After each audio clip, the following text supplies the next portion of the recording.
বন্ধুরা শুনছো? নতুন নতুন রোমান্টিক ভালোবাসার গল্প পেতে ও শুনতে চাইলে আমাদের চ্যানেলটি সাবস্ক্রাইব করে বেল বাটনটি অন করে দিও। লাইক কমেন্ট করতে মোটেও ভুলবেন না কিন্তু। ধন্যবাদ সবাইকে। তোর সাহস হলো কি করে কন্ট্রাক্ট পেপার ছিঁড়ে ফেলার? খুব সাহস বেড়ে গিয়েছে তোর, তাই না? ডানা গজিয়েছে তোর। কিছু সময়ের ব্যবধানে কাজের মেয়ে থেকে নিজেকে এই বাড়ির মালকিন ভাবতে শুরু করেছিস। তোকে আজ আমি মেরেই ফেলবো। বলে চুলের মুঠি ধরে টানতে টানতে ফুলে সজ্জিত বিছানা থেকে নামিয়ে নিয়ে এলো সদ্য বিবাহিত নববধূকে, তার স্বামী নামক নির্দয় ব্যক্তি। অঙ্কন ভাই, লাগছে আমার। মনে হচ্ছে মাথা থেকে সব চুল উপড়ে যাচ্ছে। মাথা ব্যথায় টনটন করছে। প্লিজ চুলের মুঠি ছাড়ুন অঙ্কন ভাই। খুব কষ্ট হচ্ছে আমার। দম বন্ধ হয়ে আসছে, বিশ্বাস করুন। আমি কোনো পেপার ছিঁড়িনি। আমি তো জানিও না আমাদের কন্ট্রাক্ট ম্যারেজ হয়েছে। গতকাল রাতে আপনি যখন আমার হাতে পেপার ধরিয়ে দিয়ে বলেছিলেন ঝটপট সাইন করে দিতে, ব্যাস আমি কিছু না পড়েই সাইন করে দিয়েছিলাম। তবে এখন বুঝেছি সেই পেপারটা কোনো সাধারণ পেপার ছিল না, ছিল আমাদের বিয়ের কন্ট্রাক্ট পেপার। যেখানে আমাদের সম্পর্কটাই একটা চুক্তির সম্পর্ক, ভিত্তিহীন, শুধুমাত্র কাগজের একটা সম্পর্ক টিকিয়ে রাখার জন্য আমি কেন কন্ট্রাক্ট পেপার ছিঁড়ে ফেলার দুঃসাহস দেখাতে যাব? দাদিমা যখন আমাকে আপনার রুমে নিয়ে আসে, তখন বড় বাবাকে আপনার রুম থেকে বের হতে দেখেছি আমি। তুই ঠিক কি মিন করছিস অজান্তা? তুই বলতে চাইছিস ড্যাড এই কাজ করেছে? দোহাই আপনার, বিশ্বাস করুন আমার কথা। আমি সত্যিই কিছু করিনি। একদম চুপ। আর একটা কথা বলবি তো একদম গুলি করে মাথার খুলি উড়িয়ে দিব। অঙ্কন চৌধুরীর বউ হওয়ার খুব শখ ছিল তোর, তাই না? তুই কি ভেবেছিলি একটা কাগজে নিজের নাম লিখে আর তিন কবুল বললেই তুই এই বাড়ির কাজের মেয়ে থেকে বাড়ির বউ হয়ে যাবি? মম ড্যাড সুইটহার্টের মতো আমার উপরও নিজের রাজত্ব দায়ের করতে পারবি? তোর এই আশা কখনো পূরণ হবে না অজান্তা। ভুলে যাস না, তুই এই বাড়ির কাজের মেয়ে, আর সারা জীবন কাজের মেয়ে হয়েই থাকবি। তোর মতো নর্দমার কীট অঙ্কন চৌধুরীর পায়ের তলায় থাকার যোগ্য বুকে নয়। না জানি কার না কার পাপের ফসল মম ড্যাড আমাদের বাসায় এনে রেখেছে, যেন এটা কোনো আশ্রয় কেন্দ্র। ইস, নেম প্লেটে চৌধুরী মঞ্জিল না লিখে আশ্রয় মঞ্জিল লিখে দিলে বেশ ভালো হতো। এতে তোর মতো হাজারো অজান্তা, নামহীন, পরিচয়হীন, বাবা মা ছাড়া মেয়েগুলো এইখানে আশ্রয় নিতে পারত। ড্যাড শুধুমাত্র তোকে আশ্রয় দিয়ে ক্ষান্ত হয়নি, এখন আবার আমার ঘাড়েও ঝুলিয়ে দিয়েছে। আপনি আমাকে যা ইচ্ছা হয় বলুন, মারুন, কাটুন, আমি কিচ্ছু বলবো না। কিন্তু আমার বাবা মা সম্পর্কে কোনো বাজে কথা বললে আমি কিন্তু আপনাকে ছেড়ে কথা বলবো না অঙ্কন ভাই। অজান্তার কথা শুনে অঙ্কন ক্ষিপ্ত হয়ে এসে অজান্তার গাল চেপে ধরে বলল, ও রিয়েলি? তুই সিআইডি অফিসার অঙ্কন চৌধুরীকে থ্রেট করছিস, যার নাম শুনে শহরের অলিগলিতে থাকা প্রত্যেকটা ক্রিমিনাল ভয়ে কেঁপে ওঠে? তুই তাকে ভয় দেখাচ্ছিস? ও শিট, আমার তো প্যান্ট ভিজে গেছে রে অজান্তা তোর থ্রেট শুনে। অঙ্কন এমনভাবে অজান্তার গাল চেপে ধরেছে যেন মনে হচ্ছে জল ভেঙে যাবে। অজান্তা কোনো মতে অঙ্কনকে ছাড়িয়ে অশ্রু ভেজা নয়নে বলল, হ্যাঁ, স্বীকার করছি আমি অজন্তা। আমার কোনো পরিচয় জানা নেই, কিন্তু আমিও কোনো বাবা মায়ের সন্তান। তাই কথায় কথায় আমার পরিচয় নিয়ে প্রশ্ন তুলবেন না অঙ্কন ভাই। আমি সত্যি আপনার মতো একজন সৎ ন্যায়বান সিআইডি অফিসার, যাকে এই তরুণ প্রজন্মের ছেলেমেয়েরা নিজের আইডল মনে করে, তার মতো একজন হতে চাই, যাকে নিয়ে প্রেস মিডিয়ার লোকজনদের গঞ্জনার শেষ নেই। অন্তত তার মুখ থেকে এমন কুরুচিপূর্ণ কথা কখনো আশা করিনি। তারা হয়তো জানে না, তারা যাকে নিজেদের আইডল মনে করে সে সবার সামনে যতটা ভালো মানুষ, ঠিক ততটাই নোংরা, কুৎসিত, অহংকারের জর্জরিত তার ভেতরটা। বাহ বাহ, তোর দেখে খুব উন্নতি হয়েছে অজান্তা। যে অঙ্কন চৌধুরীকে দেখলে ক্রিমিনালদের মতো তোরও কাঁপাকাঁপি শুরু হয়ে যায়। এতগুলো বছর আমাদের বাড়িতে থাকার পরও যার সম্মুখে দাঁড়িয়ে কথা বলতে পারিসনি, আর আজ তুই তার চোখে চোখ রেখে কথা বলছিস? Really I can't believe this. নাকি তুই নিজেকে আমার বউ ভাবতে শুরু করেছিস? বামন হয়ে চাঁদে হাত দেওয়ার স্বাদ থাকলেও সাধ্য নেই আমার। বড় বাবা রাস্তা থেকে তুলে এনে আমাকে নতুন একটা জীবন দিয়েছে। ফ্রিতে খাচ্ছি, থাকছি, পড়ছি, এটাই অনেক। আর কোনো চাওয়া পাওয়া নেই আমার। লাইক সিরিয়াসলি, তোর সত্যি আর কোনো চাওয়া নেই? তাহলে মরতে মরতে আমার রুমে কেন এসেছিস তুই? বেরিয়ে যা আমার রুম থেকে, তোকে সহ্য হচ্ছে না আমার। আমাকে নিয়ে যদি আপনার এতই সমস্যা তাহলে কেন বিয়ে করলেন আমাকে? কেন বিয়ে নামক একটা চুক্তির মিথ্যা সম্পর্কে জড়িয়ে দিয়ে আমার জীবনটা নষ্ট করে দিলেন? কেন অঙ্কন ভাই, কেন? এসব প্রশ্ন আমাকে না করে তোর নিজেকে কর, উত্তর পেয়ে যাবি। ড্রামাবাজ মহিলা, নিজে নাটক সাজিয়ে বড়লোক বাবার একমাত্র ছেলে, শহরের নামকরা একজন সিআইডি অফিসারের গলায় ঝুলে পড়ে এখন আবার আমাকে জিজ্ঞেস করছে কেন বিয়ে করলেন। It's all because of you. আমি কোনো না। Stop all this nonsense. Don't say anymore. Just get out from my room. বলেই অঙ্কন অজান্তার হাত ধরে টানতে টানতে দরজার কাছে নিয়ে এসে দেখলো দরজা বাহিরে থেকে লক করা। মুহূর্তের মধ্যেই অঙ্কনের হাত মুষ্টিবদ্ধ হয়ে এলো। কপালে চিন্তার স্পষ্ট ছাপ দেখা গেল। নিজের রাগ কন্ট্রোল করতে না পেরে দরজায় পরপর 2-3টা লাথি মেরে দিয়ে বলল, ড্যাম ইট, কার এত বড় সাহস হলো আমার রুম বাইরে থেকে লক করার? অঙ্কনের কর্মকাণ্ডে আতঙ্ক হয়ে অজান্তা বলল, আপনি দয়া করে শান্ত হন অঙ্কন ভাই। আমি বড় মা বা দাদিমাকে ডাকছি, তারা এসে দরজা খুলে দিলে আমি এক্ষুনি বেরিয়ে যাব রুম থেকে। অজান্তা সবে বড় মাকে ডাক দিতে যাবে তার আগেই অঙ্কন ড্রয়ার থেকে একটা পিস্তল বের করে অজান্তার কপালে ঠেকিয়ে বলল, ভুলেও এই কাজ করতে যাবি না অজান্তা। এই 4 দেয়ালের মধ্যে যা হয়েছে, ভুলেও যদি মম, ড্যাড বা সুইটহার্টের কর্ণপাত হয়ে, ট্রাস্ট মি, একদম গুলি করে তোর মাথার খুলি উড়িয়ে দিব। তারা যেন ঘুণাক্ষরেও আমাদের কন্ট্রাক্ট ম্যারেজের বিষয়ে, এমনকি আমাদের মধ্যকার দূরত্ব বুঝতে না পারে। অজান্তা চোখের পানি মুছে ঠোঁটে তাচ্ছিল্যের হাসি ঝুলিয়ে বলল, ড্রামাবাজ আমি না অঙ্কন ভাই, ড্রামাবাজ তো আপনি। নিজেকে কি অমায়িকভাবে প্রেস, মিডিয়া, পরিবারের সদস্যদের কাছে উপস্থাপন করেন, অথচ সামান্য একটা মেয়েকেই সম্মান দিতে জানেন না। আবার বলছেন আপনি যেভাবে সবার সামনে ভালো মানুষ হয়ে থাকার নাটক করেন, ঠিক একইভাবে আমাকেও আপনার পরিবারের সদস্যদের সামনে সুখী কাপলের নাটক করতে। এসব নাটক আপনার সাথে যায় অঙ্কন ভাই, আমার মতো কাজের মেয়ের সাথে না। লিসেন, তোর ওই নন স্টপ বকবক শোনার টাইম বা ইচ্ছা কোনোটাই আমার নেই। তুই বিছানায় বসে আমার বিছানা নোংরা করে দিয়েছিস, এখন ঝটপট বেডশিট চেঞ্জ করে দিয়ে আমার চোখের সামনে থেকে সরে যা। অজান্তা বেডশিট চেঞ্জ করে দিয়ে বলল, আপনি নিজেই তো দেখলেন দরজা বাইরে থেকে লক করা, তাহলে আমি রুমের বাইরে যাব কিভাবে? আর কোথায় বা ঘুমাবো আমি? None of my business. বলে অঙ্কন লাইট অফ করে শুয়ে পড়ল। অজান্তা কি করবে বুঝতে না পেরে ঠাই সেখানে দাঁড়িয়ে রইল। ফজরের আজানের মিষ্টি ধ্বনি কর্ণপাত হতেই তন্দ্রা কেটে যাওয়ার সাথে সাথে আপনা আপনি দর্শনেন্দ্রিয় খুলে যায় অজান্তার। অজান্তার গাত্রে এখনো বিয়ের লাল বেনারসি জড়ানো রয়েছে। বিয়ে বাসরাত নিয়ে প্রত্যেকটা মেয়ের জীবনে নানা রকম জল্পনা কল্পনা থাকে। স্বামী নামক অপরিচিত ব্যক্তির জন্য মনের গহীনে কত শত স্বপ্নের জাল বোনা থাকে।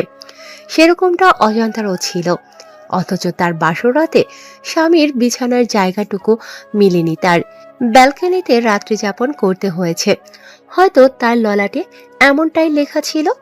সারা রাত গরম আর মশার কামড়ে একটুও ঘুম হয়নি অজান্তার। রাতে গহনাগুলো খুলে মেঝেতে রেখেছিল, সেগুলো মেঝে থেকে তুলে অঙ্কনের ড্রেসিং টেবিলের ওপর খুব সতর্কতার সাথে রেখে অজান্তা পা টিপে টিপে ওয়াশরুমে চলে গেল। অজান্তা নামাজ পড়ার জন্য অজু করে এসে দেখে কোথাও জায়নামাজ নেই। পরক্ষণে অজান্তার চোখ পড়ে রাতে উঠিয়ে রাখা বেডশিটের ওপর। জায়নামাজ না পেয়ে অজান্তা বেডশিট বিছিয়ে ফজরের সালাত আদায় করে নেয়। অজান্তা নামাজ শেষ করে অগোছালো রুমটা পরিষ্কার করছে, এমন সময় দরজার বাহির থেকে আঞ্জুম আরা চৌধুরী গলা শুনতে পায়। দরজার অপর প্রান্ত থেকে আঞ্জুম আরা চৌধুরী বলছেন, সরি দাদু ভাই, আমি তোমাদের প্রাইভেসির জন্য বাইরে থেকে দরজা লক করে দিয়েছিলাম, যাতে তোমাদের বাসরাত আরো মধুময় হয়ে ওঠে, দুজন দুজনের মনের গহীনে পৌঁছে যেতে পারো। আই থিঙ্ক এতে তোমাদের উপকার হয়েছে। দরজা লক খুলে দেওয়া হয়েছে, ফ্রেশ হয়ে তাড়াতাড়ি নিচে এসো, সবাই অপেক্ষা করছে নবদম্পতির জন্য। দরজা খোলা পেয়ে অজান্তা নিজের রুমে চলে আসে চেঞ্জ করার জন্য। অজান্তা একটা চুড়িদার নিয়ে ওয়াশরুমে যাবে, এমন সময় নাতাশা চৌধুরী এসে বলল, অজান্তা, তুই এই রুমে কেন? তুই জানিস না বিয়ে হবার সাথে সাথে বরের ঘর নিজের ঘর হয়ে যায়? গতকাল থেকে বাবুর রুম তোরও রুম হয়ে গেছে। এখন থেকে তুই বাবুর রুমে থাকবি। আমি বাবুর রুমে গিয়ে দেখি বাবু ঘুমিয়ে আছে, কিন্তু কোথাও তোকে না পেয়ে আমার এখানে আসতে হলো। আসলে বড় মা, আমি অঙ্কন ভাইয়ের রুমেই ছিলাম, কিন্তু আমার কাপড় চোপড় সব কিছু এই রুমে রয়েছে, তাই চেঞ্জ করার জন্য এসেছি। আমি এক্ষুনি শাড়ি চেঞ্জ করে চুড়িদার পরিধান করে আসছি। তোকে শাড়িতে অনেক সুন্দর লাগছে অজন্তা। আমি তোর জন্য শাড়ি নিয়ে এসেছি। এখন কথা না বাড়িয়ে তাড়াতাড়ি শাওয়ার নিয়ে এই শাড়ি আর গতকাল তোর বড় বাবা যে গহনাগুলো তোকে দিয়েছে সেগুলো পরে নিচে আয়। ঠিক আছে বড় মা, তবে তোমার অসুস্থ শরীর, তুমি আবার কিচেনে যেও না কিন্তু। আমি চেঞ্জ করে এসে সবার জন্য নাস্তা রেডি করছি। তাছাড়া বেলি তো আছেই, ও আমাকে হাতে হাতে সাহায্য করবে। তুমি একদম আগুনের কাছে যাবে না বড় মা। নাতাশা চৌধুরী অজান্তাকে নিজের বুকে টেনে নিয়ে বলল, পাগলি মেয়েটা কত ভাবে আমার জন্য। এজন্যই আমি আর ইমতিয়াজ তোকে সারা জীবন আমাদের সংসারে রাখার লোভ সামলাতে পারিনি। এখন যা তো, ঝটপট রেডি হয়ে নিচে আয়। নাতাশা চৌধুরী বেরিয়ে গেল। অজান্তা তার দেওয়া প্যাকেট খুলে দেখে একটা কালো আর ব্লু কালারের জামদানি, 2টা শাড়ি রয়েছে, তার সাথে প্রয়োজনীয় সবকিছু। অজান্তার দেরি না করে তাড়াতাড়ি রেডি হয়ে নিচে যাবে। এমন সময় মনে পড়ে বড় মা তো গহনা নিতে বলেছিল, কিন্তু আমি তো ভুলক্রমে গহনাগুলো অঙ্কন ভাইয়ার রুমে রেখে এসেছি। এখন তার রুমে গেলে যদি আবার রাতের মতো বকাঝকা করে, যদি বন্দুক নিয়ে তেড়ে এসে তার বিখ্যাত ডায়লগ দিয়ে বলে, অজান্তা তুই আবার আমার রুমে এসেছিস কেন? এক্ষুনি বের হয়ে যা আমার রুম থেকে, অন্যথায় একদম গুলি করে তোর মাথার খুলি উড়িয়ে দেব। তখন কি জবাব দেব আমি? পরক্ষণেই মনে হলো এই টাইমে অঙ্কন ভাই জগিং করতে বের হয়। নিশ্চয় আজও তার ব্যতিক্রম হয়নি। আমি নিশ্চিন্তে গিয়ে আমার গহনাগুলো নিয়ে আসতে পারবো। এক বুক আশার সঞ্চার করে অজান্তা অঙ্কনের রুমের দিকে পা বাড়ালো। ফোন ভাইব্রেটের শব্দে ঘুম ভেঙে গেল অঙ্কনের। অঙ্কন তড়িঘড়ি করে উঠে ফোনের দিকে চোখ পড়তেই বলল, ও শিট, আমার জগিংয়ের সময় পার হয়ে যাচ্ছে আর আমি ঠিকই পাইনি। সব হয়েছে ওই ড্রামাবাজ মেয়েটার জন্য। ওর জন্যেই অনেক রাত পর্যন্ত জেগে থাকতে হয়েছে, যার কারণে আজ আমার জগিং মিস হয়ে গেল। অঙ্কন অজান্তাকে হাজারটা বকা দিতে দিতে ফ্রেশ হওয়ার জন্য ওয়াশরুমে প্রবেশ করতেই শ্যাম্পু বা সাবান জাতীয় কিছুর উপর স্লিপ হয়ে ঠাস করে মেঝেতে পড়ে যাওয়ার ফলস্বরূপ অনেকটা ভিজে যাওয়ার সাথে সাথে কোমরেও বেশ চোট পায়। বিরক্তিতে অঙ্কন মুখ থেকে চ জাতীয় শব্দ বের করে বলল, আমি স্পষ্ট বুঝতে পারছি আমার ওয়াশরুমে কেউ এসেছিল, কিন্তু কে হতে পারে? আমার অনুমতি ব্যতীত কারো সাহস হবে না আমার রুমে প্রবেশ করার। ও মাই গড, তার মানে ওই ড্রামাবাজ নোংরা মেয়েটা আমার ওয়াশরুমেও চলে এসেছে। তোর সাহস দেখে আমি অবাক হয়ে যাচ্ছি অজান্তা। এর জন্য তোর কঠিন শাস্তি ভোগ করতে হবে। I will teach you a good lesson, mind it. একে তো তোর জন্য আজকে জগিং করতে যেতে পারিনি, এখন আবার কোমরে ব্যথা পেতে হলো, আবার ভিজেও গিয়েছি। এখন তো শাওয়ার না নিয়ে বেরো হতে পারবো না, কিন্তু টাওয়েল তো আনিনি। অঙ্কন তাওয়াল নিতে আসবে এমন সময় রুম থেকে কারো পায়ের শব্দ শুনতে পেল। অঙ্কন ভাবছে নিশ্চয়ই সুইটহার্ট এসেছে। সে ওয়াশরুম থেকে হাঁক ছেড়ে বলল, সুইটহার্ট মাই ডার্লিং, আমার টাওয়েলটা একটু দিয়ে যাও তো। অজান্তা ভেবেছিল অঙ্কন ভাই নিশ্চয়ই রুমে থাকবে না। এই আশায় তার গহনাগুলো নেয়ার উদ্দেশ্যে অঙ্কনের রুমে এসে হাজির হয়েছিল, কিন্তু ওয়াশরুম থেকে তীব্র আওয়াজ শুনে বুঝতে পারে তার ধারণা ভুল। সে হাড়ে হাড়ে টের পাচ্ছে, যেখানে বাঘের ভয় সেখানেই সন্দেহ হয়।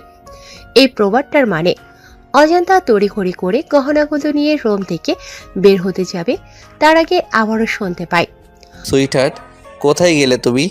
দাও না আমার টাওয়েলটা। আমার কিন্তু শুধুমাত্র একটা হাফ প্যান্ট পরা। তুমি কি চাচ্ছ আমি হাফ প্যান্ট পরে তোমার সামনে আসি?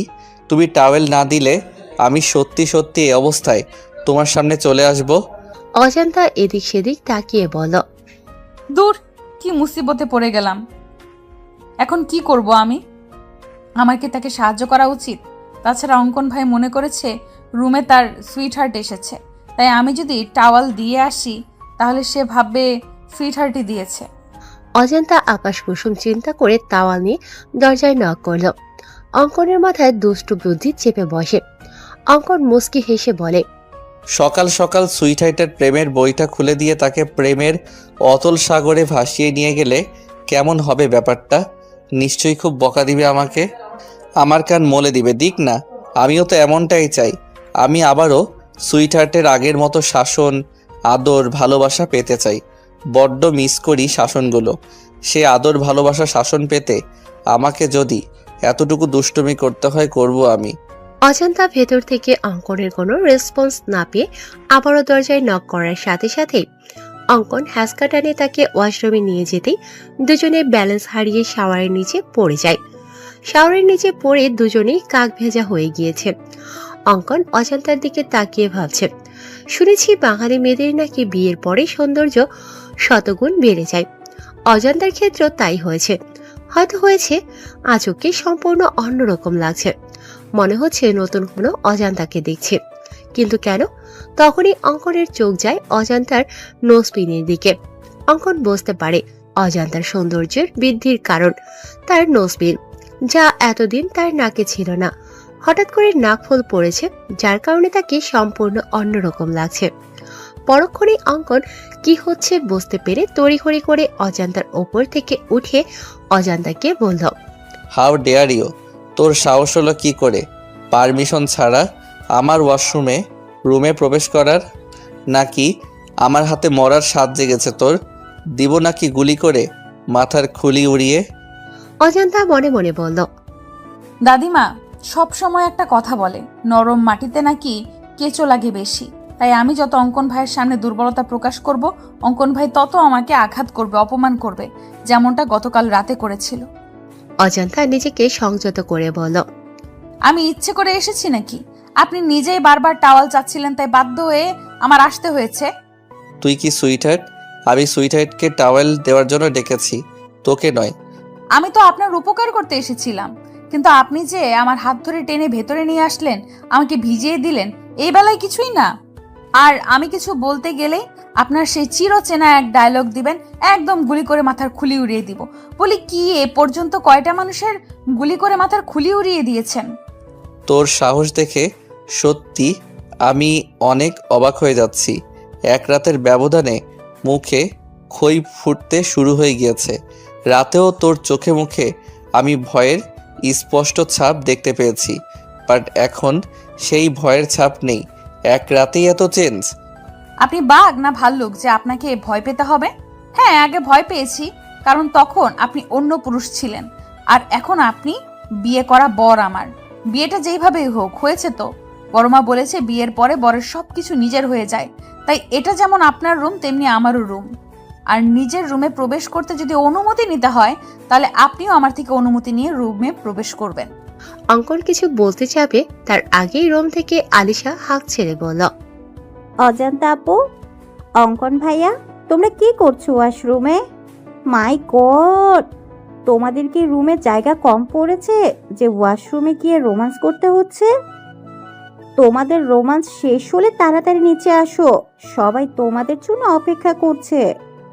আলিশার সাড়া পেয়ে অজান্তা নিজের রুমে গিয়ে চেঞ্জ করে অন্য একটা শাড়ি পরে নিচে এসে দেখে সবাই ব্রেকফাস্ট না করে তাদের জন্য অপেক্ষা করছে।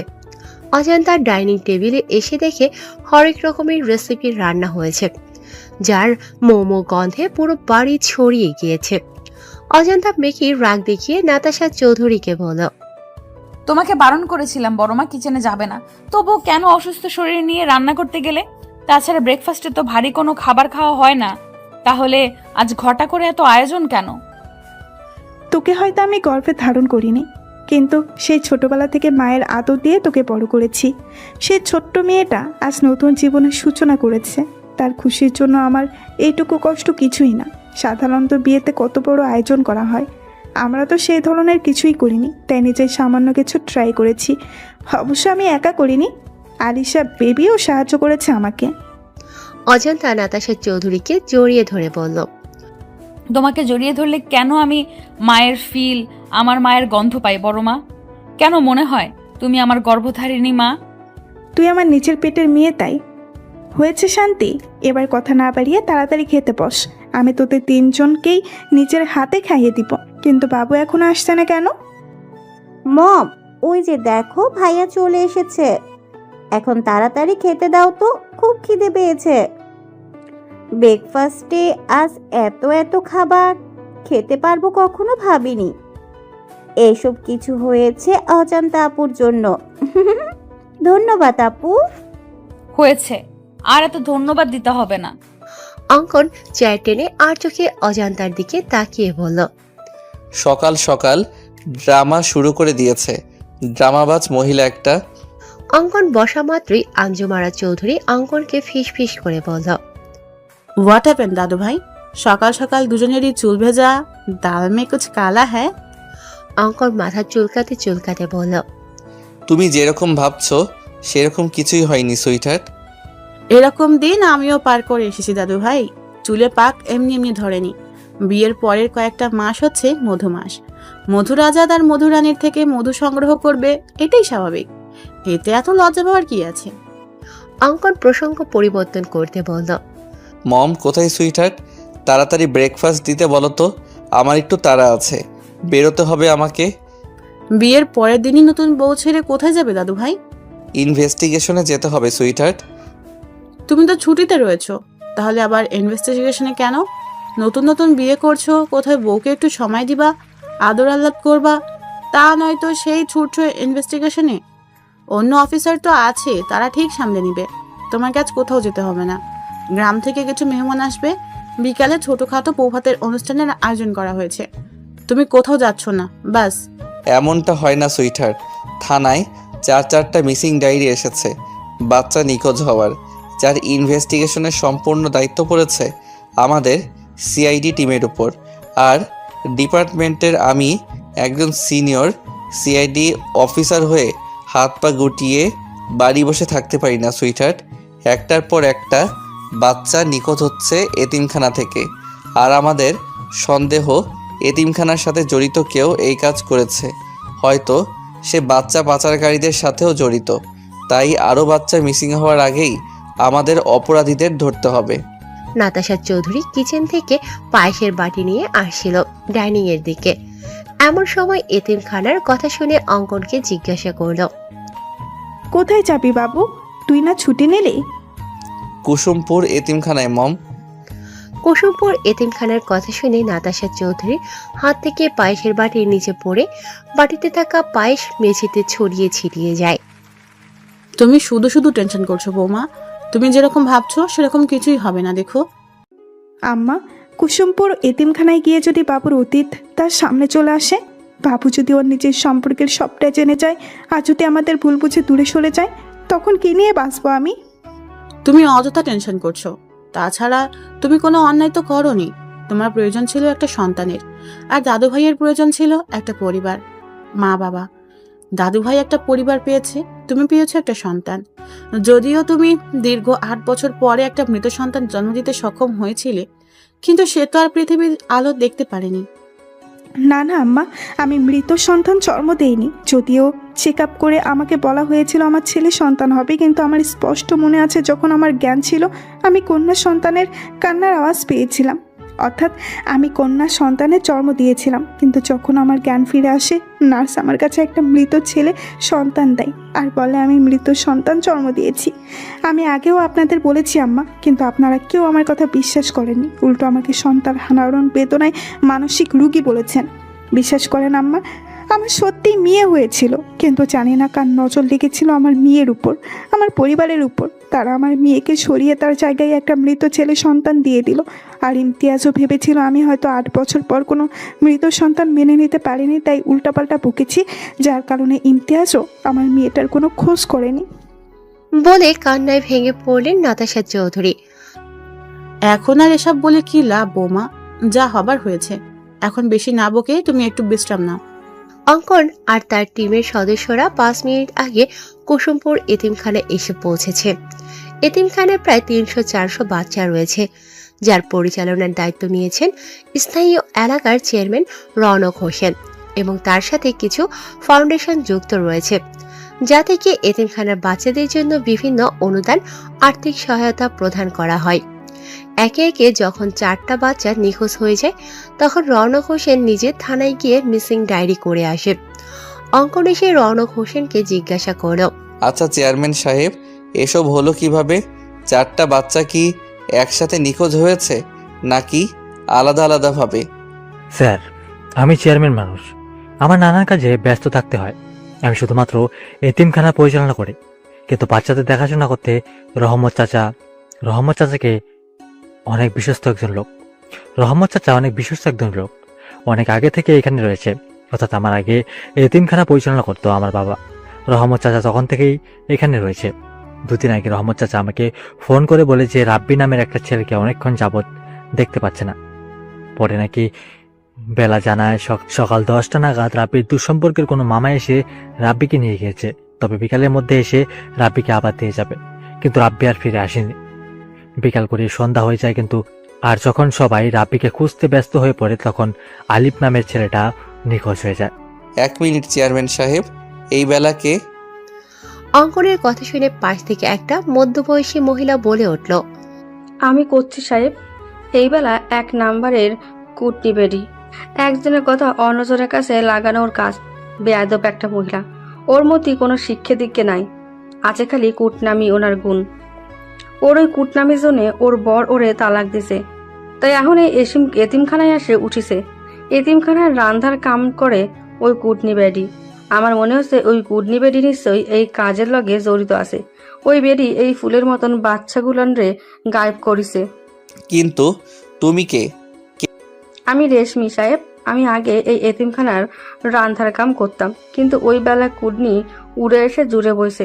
কে কুটনি আর কে শুটনি সেইটা আমরা ঠিকই বের করে নিব। তোমরা এইটা বলো যে এই বেলাকে কোথায় পাবো? চেয়ারম্যান সাহেব বলল, স্যার, ওই বেলা ওইখানেই থাকে, তবে আজ সকাল থেকে ওকে কোথাও দেখতে পাচ্ছি না। আমি কইছিলাম না সাহেব, ওই কুটনি বেলা এর সাথে জড়িত। আপনারা আসবেন জানতে পারে হয়তো কোন হানে ঘামটি মেরে বসে আছে। আপনি খালি একবার আমারে হুকুম দেন সাহেব, আমি ওই কুটনির চুলের মুঠি ধরে টাইনে নিয়ে আসবানি।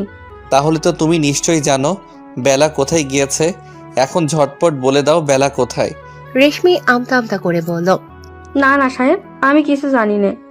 ওই রাগের বশে এত কিছু করে ফেলেছি সাহেব। বুঝতে পেরেছি, বেলার প্রতি অনেক ক্ষোভ জমে আছে তোমার। আমারে চোর অপবাদ দিয়ে বেলা আমার জায়গা দখল করেছে সাহেব। ক্ষোভ তো থাকারই কথাই, তবে আমি সত্যিই জানি না এই বেলা কুটনি কনে গিয়ে মরিছে। ঠিক আছে, সমস্যা নেই, আমরা ঠিক জেনে নিব। রেশমি ফিস ফিস করে বলল, ওই বেলা কুটনি যেই হানেই যাক ওর মুখে যেন ঠাডা পড়ে, ওরা যেন কাল নাগিনী সবল দিয়ে মারে, শয়তান বেডি। রেশমি যদিও ফিস ফিস করে কথাগুলো বলেছেন, তবুও অঙ্কনের কান পর্যন্ত ঠিক পৌঁছে গেছে। অঙ্কন মুস্কি হেসে রেশমির ভাষা ফলো করে বলল, বেডি মাইন্সের শত্রু। আজ বিকেলে ছোটখাটো বৌভাতের অনুষ্ঠানের আয়োজন করার কথা ছিল, কিন্তু অঙ্কন না থাকায় অনুষ্ঠান ক্যান্সেল করা হয়েছে। অজান্তা অঙ্কনের ব্যালকনিতে দাঁড়িয়ে রয়েছে। এমন সময় দেখে বেলি তার সমস্ত জিনিসপত্র অঙ্কনের রুমে নিয়ে এসেছে, যা দেখে অজান্তা অনেকটা অবাক হয়ে জিজ্ঞেস করল, এ কি বেলি, তুমি আমার সব জিনিসপত্র অঙ্কন ভাইয়ের রুমে নিয়ে এসেছো কেন? আমি বলেছি। পাশ থেকে নাতাশা চৌধুরী বললেন, এখন থেকে তোর সবকিছু এখানেই থাকবে। নে, তোর কাপড় চোপড় আলমারিতে গুছিয়ে রাখ। বড়মা, কি হয়েছে তোমার? তোমাকে এমন লাগছে কেন? চোখ ফোলা, নাক লাল হয়ে আছে, নিশ্চয়ই অনেক কান্না করছো। কিন্তু কেন বড়মা? তোমাকে মাঝে মাঝে দেখি লুকিয়ে লুকিয়ে কান্না করো। কিসের এত কষ্ট তোমার বড়মা? বলো না বড়মা। তোমার কষ্টে আমার ভালো লাগে না, আমার কলিজা ছিঁড়ে বেরিয়ে আসতে চায়। বলো না বড়মা, কি হয়েছে তোমার? নাতাশা চৌধুরী কোনো কথার উত্তর না দিয়ে চুপচাপ রুম থেকে বেরিয়ে আসে। অজান্তা চোখের পানি মুছে তার কাপড় চোপড় আলমারিতে গুছিয়ে রাখছে। এমন সময় একটা ছবির দিকে চোখ পড়তেই থমকে যায় অজান্তা ছবিটা হাতে নিয়ে বলে, আরে এইটা তো আমার নিজেরই ছবি। অজান্তা ভালো করে লক্ষ্য করে দেখে শুধু একটা না, হাজারটা ছবি, যেগুলো দেখে বোঝা যাচ্ছে ছবিগুলো লুকিয়ে তোলা হয়েছে। অজান্তা ভাবছে, অঙ্কন ভাইয়ের আলমারিতে আমার ছবি, তাও আবার লুকিয়ে রাখা হয়েছে। কিন্তু কেন? অঙ্কন ভাই তোমার নিজের ছেলে না, তার সাথে তোমার রক্তের কোনো সম্পর্ক নেই, তাই না বড় মা? কিসব আবল তাবল বকছিস অজান্তা? বাবু আমার নিজের ছেলে, তোকে এসব কথা কে বলছে? এই কাগজটা জানো এটা কিসের কাগজ? জন্ম নিবন্ধনের কাগজ, যেখানে অঙ্কন ভাইয়ের নামের জায়গায় অঙ্কন চৌধুরী নয়, অঙ্কন তালুকদার দেওয়া। আর বাবা তুহিন তালুকদার আর মা নাজমা তালুকদার। আজ যখন তুমি আর দাদিমা গল্প করছিলে তখন সবটা শুনেছি আমি। তখনই আমার মনে সন্দেহ জাগে। আর এই লকারের সমস্ত জিনিস অঙ্কন ভাইয়ের, সেটা আমি আগে থেকেই জানতাম। তাই তুমি যখন ঘুমিয়েছিলে আমি লুকিয়ে তোমার থেকে চাবি নিয়ে এই তালাবদ্ধ ঘরে এসেছিলাম। ব্যাস, এইখানে এসে দুধ কা দুধ পানি কা পানি হয়ে গেল। আমার সমস্ত সন্দেহ দূর হয়ে গেল। এরপরও তুমি নিশ্চয়ই বলবে না যে অঙ্কন ভাই তোমার নিজের ছেলে? হ্যাঁ, বাবুর সাথে আমার রক্তের কোনো সম্পর্ক নেই, কিন্তু নিচে জন্ম না দিলে কি মা হওয়া যায় না? সেই ছোটবেলা থেকে বাবুকে আমি মাতৃ স্নেহ দিয়ে বড় করেছি। আমি ভাবতেও পারি না বাবু আমার রক্ত নয়। কিন্তু তুমি বড় বাবা চাইলেই তো অঙ্কন ভাইকে দত্তক নিতে পারতে। তোর বড় বাবার সাথে আমার রিলেশন করে বিয়ে হয়, যা তোর দাদু মানলেও দাদিমা মেনে নিতে পারেনি। পরে সে সত্যতাই আমি যদি বিয়ের বছরেই তার বংশের প্রদীপ জ্বালাতে পারি তাহলে সে আমাকে মেনে নিবে। আমাকে ছেলে সন্তানের জন্ম দিতে হবে, কিন্তু 7 বছর চেষ্টার পরেও কোনো সন্তানের মুখ দেখতে পারিনি আমি। কত ডক্টর কবিরাজ দেখিয়েছি, কিন্তু দিন শেষে শূন্য হাতে ফিরেছি। অবশেষে 8ম বছরে আল্লাহ আমার দিকে মুখ তুলে চান। আমি কনসিভ করি, কিন্তু প্রচণ্ড অসুস্থ হয়ে পড়ি। সম্পূর্ণ বেড রেস্টে থাকতে হয়েছিল। যেদিন আমার ডেলিভারি ডেট ছিল সেদিন হঠাৎ ইমতিয়াজের জরুরি একটা কাজ পড়ে যায়। অবশ্য ইমতিয়াজ যেতে চায়নি, আমি আমার উপর ভরসা করে ইমতিয়াজকে জোর করে পাঠিয়েছিলাম। এটুকু বলেই থামলেন নাতাশা চৌধুরী। তারপর কি হলো বড় মা? আমাকে ওটিতে নেওয়া হলো। আমার মেয়ে হয়েছিল, কিন্তু আমাকে বলা হয়েছিল আমার ছেলে সন্তান হয়েছে, তবে জীবিত নয়, মৃত সন্তান। প্রচণ্ড ভেঙে পড়ি আমি। কিছুদিন পরে যখন সুস্থ হই তখন ডাক্তার জানিয়ে দেয় আমি কখনো মা হতে পারবো না। এই কথা শুনে তো দাদিমা ইমতিয়াজকে বলে আমাকে ডিভোর্স দিতে, কিন্তু ইমতিয়াজ আমাকে ডিভোর্স দেয় না। এতে আম্মা ইমতিয়াজের উপরও রেগে যায়। তারপর আমরা কুসুমপুরে এতিমখানায় সন্ধান পাই। সেখানে গিয়ে বাবুকে মনে ধরে আমার। আমি তাকে দত্তক নিতে চাই, কিন্তু তোর দাদিমা নিতে নারাজ ছিল। তার এক কথা, দত্তক নিলে ওই ছেলের ঠাঁই হবে না চৌধুরী মঞ্জিলে। আমার কথা অনুযায়ী বাবুকে দত্তক নিতে পারি না। বাবু তখন বাচ্চা ছেলে ছিল, কিছু বোঝার বয়স হয়নি তখন। ও জানে আমরাই ওর বাবা মা, কিন্তু এখানে থেমে থাকেনি। বাবুকে চৌধুরী মঞ্জিলে আনার পর এতটুকু বাচ্চাকে বারবার প্রাণে মেরে ফেলার চেষ্টা করা হয়েছে। কে বা কারা এমন করেছে আমরা বুঝতেও পারিনি। পরে অনেক চিন্তা ভাবনা করে বাবুকে কানাডা পাঠিয়ে দিই আমার বোনের কাছে। আমার বাবু বিডিতে ফেরার সময় তো তুই চৌধুরী মঞ্জিলে ছিলি। এরপরের ঘটনা তো অজানা নয়। হ্যাঁ, কিন্তু একটা বিষয় আমি কিছুতেই বুঝতে পারছি না। কোন বিষয়? স্কুল কলেজে ভর্তি হওয়ার সময় তো বিভিন্ন কাগজপত্র লাগে, সেখানে অঙ্কন ভাই তার আসল বাবা মার নাম দেখেনি? আমরা টাকা দিয়ে নকল কাগজপত্র বানিয়েছিলাম, যেখানে আমার আর তোর বড় বাবার নাম ছিল।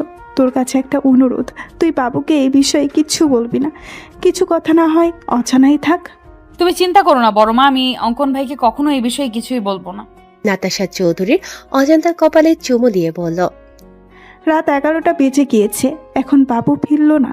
ফোনটাও বন্ধ বলছে। জানি না কোথায় আছে এই ছেলেটা। তুমি শুয়ে পড়ো বড় মা, আমি আছি তো। আমি অপেক্ষা করছি অঙ্কন ভাইয়ের জন্য। ঠিক আছে, তুই খেয়ে নে, আর বাবু আসলে খাবার দিস। হ্যাঁ রে বাবা, দিব। তুমি যাও, নিশ্চিন্তে ঘুমিয়ে পড়ো। আচ্ছা, যাচ্ছি আমি। অজান্তা না খেয়ে ডাইনিং টেবিলে রাখা খাবার গুছিয়ে ফ্রিজে রেখে এসে সোফায় বসে অঙ্কনের জন্য অপেক্ষা করতে লাগলো। অপেক্ষা করতে করতে সবে অজান্তার চোখ লেগে এসেছে। এমন সময় কলিং বেল বেজে ওঠে। অজান্তা দরজা খুলে দেখে অঙ্কন এসেছে, কিন্তু তাকে অনেক বিধ্বস্ত দেখাচ্ছে। এলোমেলো চুল, গায়ে পরিধানকৃত শার্ট ও এলোমেলো, লাল চোখ, মনে হচ্ছে কান্না করার ফলে এমন হয়েছে। অঙ্কন দরজার বাইরে থেকে জিজ্ঞেস করলো, এখনো ঘুমোসনি কেন? ছি ছি ছি, অঙ্কন ভাই আপনি সিগারেট খেয়েছেন? এতটা অধপতন ঘটেছে আপনার? মাই লাইফ মাই রুলস, আমার যা খুশি তাই করব। তোর কোনো প্রবলেম আছে? আর তোর প্রবলেম থাকলেও আমার কিছু যায় আসে না। বলে অজান্তাকে ধাক্কা দিয়ে সরিয়ে নিজের রুমে চলে যায় অঙ্কন। অজান্তা দরজা বন্ধ করে দিয়ে কিচেনে গিয়ে 1 গ্লাস ঠান্ডা শরবত করে নিয়ে আসে অঙ্কনের জন্য। কিন্তু রুমে এসে দেখে অঙ্কন রুমে নেই। তিনি ব্যালকনিতে দাঁড়িয়ে দাঁড়িয়ে মনে সুখে সিগারেটের ধোঁয়া ওড়াচ্ছেন। অজান্তা সোজা গিয়ে অঙ্কনের ঠোঁট থেকে সিগারেট টান দিয়ে নিচে ফেলে দিয়ে বলে, কি সমস্যা আপনার? তো কোথায় থাকবে? তোর সব জিনিসপত্র আমার রুমে কেন? আপনি হয়তো জানেন না, কিন্তু আমি ঠিকই জানি। বরের জিনিসপত্র যেখানেই থাকবে, বউয়ের জিনিসপত্র সেখানেই থাকবে। এটাই স্বাভাবিক, তাই না? অঙ্কন কিছু বলার আগেই অজান্তা বলল, অন্য ছেলেরা অফিস থেকে ফিরে বউকে জড়িয়ে ধরে ক্লান্তি দূর করে, কিন্তু আপনি তো সাধু সন্ন্যাসী, বউয়ের ধারে কাছেও ঘেঁষবেন না। তাই আপনার জন্য ঠান্ডা শরবত করে এনেছি, নিন নিন, শরবত পান করে ক্লান্তি দূর করুন। I don't know, no need. অবশ্যই প্রয়োজন আছে। তুই কিন্তু একটু বেশি বকছিস অজান্তা। আমার সামনে থেকে যা, নয়তো একদম গুলি করে মাথার খুলি উড়িয়ে দিব। থাক ভাই, খুলি উড়ানোর কোনো প্রয়োজন নেই। আপনি ফ্রেশ হন, আমি উপরে আপনার জন্য খাবার নিয়ে আসছি। অজান্তা খাবার নিয়ে এসে দেখে অঙ্কন শাওয়ার নিয়ে লুঙ্গি পড়েছে, যা দেখে অজান্তার হাসি কিছুতেই থামছে না। অজান্তাকে হাসতে দেখে অঙ্কন ধমক দিয়ে বলল, ফ্রিতে সার্কাস দেখেছিস নাকি? আপনি লুঙ্গি পরেছেন? আগে তো কখন আপনাকে লুঙ্গি পরতে দেখিনি। অজান্তা অঙ্কনকে খাবার দিয়ে সেখানেই দাঁড়িয়ে রয়েছে। সেও রাতে খায়নি, মনে হচ্ছে পেটের মধ্যে ক্ষুধায় হরতাল শুরু করে দিয়েছে। অজান্তা ভাবছে, আমাকে একটু খাইয়ে দিলে অঙ্কন ভাইয়ের কি জাতমান চলে যেত। অজান্তার মুখের কথা মুখে থাকতেই অঙ্কন জিজ্ঞেস করলো, কেন, তুই কি চোখে কম দেখিস? লুঙ্গি আমি প্রতি রাতেই ঘুমাতে যাওয়ার আগে পরি। তুই নিশ্চয়ই আমার সাথে ঘুমাস না, যে তাই দেখতে পাবি। আর গরমকালে লুঙ্গি মানেই এসি। লুঙ্গি থাকলে এসি চালানোর কোনো প্রয়োজন হয় না। এখন বেশি কথা না বলে খাবার রাখ আর বিদায় হ। রাতে খেয়েছিস তুই? ব্যাস এইটুকু কথায় অজান্তার মনে যেন প্রেমের বইটা বইতে শুরু করলো। অজান্তা অনেকটা অভিমানে সুরে বলল, আমার ক্ষুধা নেই। আমি জিজ্ঞেস করেছি খেয়েছিল কিনা, ক্ষুধা আছে কি নেই এটা জিজ্ঞেস করিনি। বেশ অপমান বোধ করে অজান্তা। অজান্তা ভাবছে রুম থেকে বেরিয়ে যাবে, কিন্তু তার আগেই অজান্তাকে অবাক করে দিয়ে অঙ্কন এক লোকমা খাবার অজান্তার মুখের সামনে তুলে ধরে, যা দেখে খুশিতে অজান্তার চোখে পানি চলে আসে। অজান্তা আবেগে আপ্লুত হয়ে জিজ্ঞেস করে, আমাকে ভালোবাসেন অঙ্কন ভাই? দেখতে দেখতে কেটে গেল কয়েকদিন। কেসের ইনভেস্টিগেশন চলছে, কিন্তু কাঙ্ক্ষিত কোনো তথ্য বা প্রমাণ এখনো পাওয়া যায়নি। অঙ্কন এতিমখানার সব বাচ্চাদের চকলেট দিয়ে তাদের মনোরঞ্জন করার পর তাদের জিজ্ঞাসা করছে তারা কিছু জানে বা দেখেছে কিনা। এমন সময় অঙ্কনের ফোন বেজে উঠল। অঙ্কন কল রিসিভ করে বলল, হ্যাঁ ঈশান বলো, ওই দিকের কি খবর, কিছু জানতে পেরেছো কি? হ্যাঁ স্যার, এতিমখানা থেকে 3 কিলো দূরে একটা জঙ্গল রয়েছে। ওই জঙ্গলে বেলা নামের মহিলাটার লাশ পাওয়া গেছে। আমরা আশেপাশে লোকদের ছবি দেখে জিজ্ঞেস করেছি, তারা নিশ্চিত করেছে এইটা বেলার লাশ। মনে হচ্ছে মাথায় আঘাতের ফলে এর মৃত্যু হয়েছে। কিভাবে মৃত্যু হয়েছে সেটা তো ফরেনসিক রিপোর্ট এলে জানা যাবে। তুমি এক কাজ করো, লাশটাকে ফরেনসিক ল্যাবে পাঠিয়ে দাও। জি স্যার, আমি এক্ষুনি পাঠিয়ে দিচ্ছি। তবে স্যার, একটা বিষয় আমার মাথায় কিছুতেই ঢুকছে না। আমরা তো বেলাকেই সন্দেহ করেছিলাম, আর আশ্চর্যজনকভাবে সেই বেলাই খুন হয়ে গেল। কিন্তু কেন? বেলা নিশ্চয়ই এমন কিছু জানতে পেরেছিল বা দেখেছিল যা খুনির জন্য কাল হয়ে দাঁড়িয়েছিল। ব্যাস, তারা পথের কাঁটা সরিয়ে দিয়েছে। এই বেলা বেঁচে থাকলে আমাদেরকে অনেক তথ্য দিয়ে সহায়তা করতে পারত, কিন্তু কোনো ব্যাপার না, এই বেলায় আমাদের পৌঁছে দিবে আসল অপরাধী পর্যন্ত। তুমি ফরেনসিক ল্যাবে চলে যাও, আমিও আসছি। ঠিক আছে স্যার। হ্যাঁ, উক্টর রবিন কিছু জানতে পারলেন? হ্যাঁ অঙ্কন, আনুমানিক 4 ঘন্টা আগে বেলা মারা গিয়েছে। তবে এই বেলার মৃত্যু আঘাতের ফলে হয়নি। তাহলে কিভাবে হয়েছে? বিষের কারণে। বেলাকে বিষ দিয়ে মারা হয়েছে। এই দেখো, ওর ঠোঁট গলা কেমন নীল হয়ে গিয়েছে। আমি হয়তো খুনিকে এটা বলতে পারবো না, কিন্তু বেলাকে বিষ কে দিয়েছে সেটা বলতে পারবো। ডক্টর রবিনের কথা শুনে ঈশান বলল, কিভাবে স্যার? এই যে এই পানির বোতলটা, যেটা বেলার লাশের কাছে পড়েছিল, আমি এই বোতলে দুজনের ফিঙ্গারপ্রিন্ট পেয়েছি। যার একটা বেলার ফিঙ্গারপ্রিন্টের সাথে ম্যাচ করছে, আরেকটা ফিঙ্গারপ্রিন্ট হচ্ছে সেই ব্যক্তি যে বেলাকে এই বিষ দেওয়া পানি খেতে দিয়েছিল। অঙ্কন বলল, এবার আমার কাছে বিষয়টা একদম পানির মতো পরিষ্কার হয়ে গেল। মানে কেউ বেলাকে জঙ্গলে ডাকে, এরপর বেলা যখন জঙ্গলে যায় তখন কেউ বেলাকে পেছন থেকে মাথায় ভারী কিছু দিয়ে বাজেভাবে আঘাত করে। বেলা মৃত্যু যন্ত্রণায় ছটফট করতে থাকে। তার পানির তেষ্টা পায়। শেষবারের মতো হয়তো পানি খেতে চেয়েছিল, আর তখনই কেউ বেলাকে এই বিষ মিশ্রিত পানির বোতল দেয়, আর যার ফলে বেলার মৃত্যু ঘটে। একদম ঠিক বলেছ অঙ্কন, বেলার সাথে এমনটাই হয়েছে। ফিঙ্গারপ্রিন্ট যখন পাওয়া গিয়েছে, খুনিকেও খুব সহজে আমরা ধরে ফেলবো। কাল সকালে আবারও আমাদের কুসুমপুর এতিমখানায় যেতে হবে। ওই এতিমখানাতেই লুকিয়ে রয়েছে সব রহস্যের সমাধান। অফিসের কাজ শেষ করে বাড়ি ফেরার সময় অঙ্কন দেখল একজন ঝালমুড়ি বিক্রেতা ঝালমুড়ি বিক্রি করছে। অঙ্কন ভাবল ড্রামাবাজ মেয়েটা ঝালমুড়ি খুব পছন্দ করে। ঝালমুড়ি পেলে যেন দিন দুনিয়া সব ভুলে যায়। কি সব অখাদ্য গিলে মেয়েটা! সব অখাদ্য খাওয়ার ফলে শরীরের এই অবস্থা।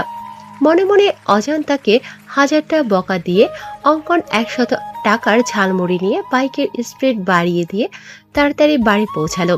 অঙ্কন ভেবেছিল হয়তো অজান্তা তার ফেরা অবধি অপেক্ষা করবে, কিন্তু কলিং বেল পেয়ে দরজা খুলে দিল নাতাশা চৌধুরী। যা দেখে অঙ্কন বলল, মম, তুমি এখনো জেগে রয়েছো কেন? জেগে না থাকলে দরজা খুলে দিত কে শুনি? কেন, তোমার আদরের মেয়ে অজান্তা কোথায়? অজান্তা বলল যে ওর নাকি শরীর খারাপ লাগছে, তাই আমি ওকে রুমে পাঠিয়ে দিয়েছি। অঙ্কন বলল, শরীর খারাপ টারাপ কিছু না, সব ওর ড্রামা। মানে কি বলতে চাইছিস বাবু? কিছু না মম। ঠিক আছে, ফ্রেশ হয়ে আয়, আমি খাবার দিচ্ছি। ঠিক আছে মম। অঙ্কন রুমে এসে দেখলো অজান্তা ব্যালকনিতে বিছানা করেছে। হঠাৎ অঙ্কনের দিকে চোখ পড়া মাত্রই এক হাত ঘোমটা টেনে দিল। যা দেখে অঙ্কন মুচকি হেসে বলল, বাব্বা, মহারানীর রাগ এখনো কমেনি? অঙ্কন ব্যালকনিতে গিয়ে বলল, কি মজার ঝালমুড়ি রে অজান্তা! আমার জীবনেও এমন মজার ঝালমুড়ি আমি খাইনি। আজ রাতে ঝালমুড়ি দিয়েই ডিনারের কাজ সম্পন্ন করব। ঝালমুড়ির কথা শুনে অজান্তার জিহ্বা লক লক করছে। এমনিতেই ঝালমুড়ি তার খুব পছন্দের। অজান্তা সামান্য একটু ঘোমটা সরিয়ে দেখলো অঙ্কন সত্যি সত্যি ঝালমুড়ি খাচ্ছে।